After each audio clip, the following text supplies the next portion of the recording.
प्रणाम सब गोटे के। हम पूनम कर्ण आई एकटा बेटी पसाइन सुनाबै छी।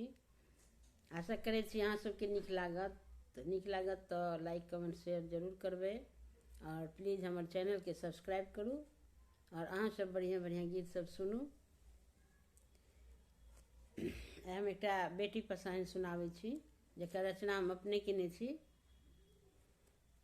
नामी नामी केससिया के भुइया लोटए अछि, सुबह सुबह मंगल गाऊ गे बहिनिया।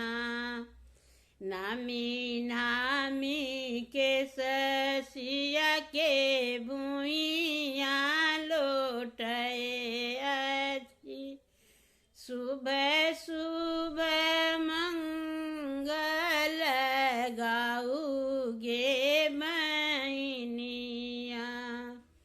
सोना के रमलिया में अपटन बरल अछि, सुबह सुबह अपटन लगाऊ गे बहिनिया।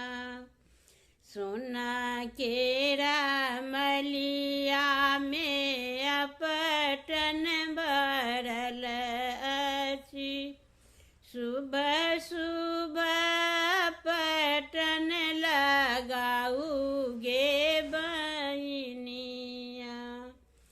नामी नामी केससिया के भुइया लोटए अछि, सुबह सुबह मंगल गाऊ गे बहिनिया।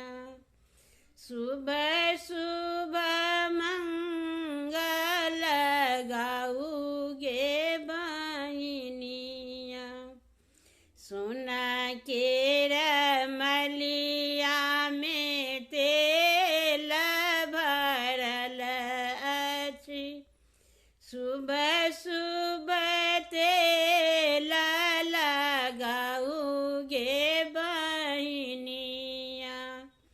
सोना के रमलिया में तेल भरल अछि, सुबह सुबह तेल लगाऊ गे बहिनिया।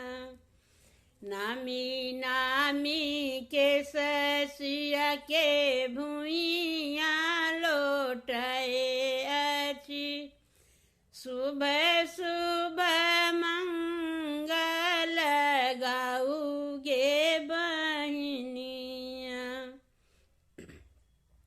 सोना के कजरौटी में कजरा भरल अछि, सुबह सुबह कजरा लगाऊ गे बहिनिया। सोना के कजरौटी में कजरा भरल अछि, सुबह सुबह कजरा लगाऊ गे बहिनिया। नामी नामी केससिया के भुइया लोटए अछि, सुबह सुबह मंगल गाऊ गे बहिनिया। अम्मा जे नाची नाची खुशियाँ मनावती, चाची देल आशीष गे बहिनिया। अम्मा जे नाची नाची खुशियाँ मनावती, चाची देल आशीष गे बहिनिया। नामी नामी केससिया के भुइया लो लोटए अछि। सुबह सुबह मंगल गाऊ गे बहिनिया, सुबह सुबह मंगल गाऊ गे बहिनिया। धन्यवाद।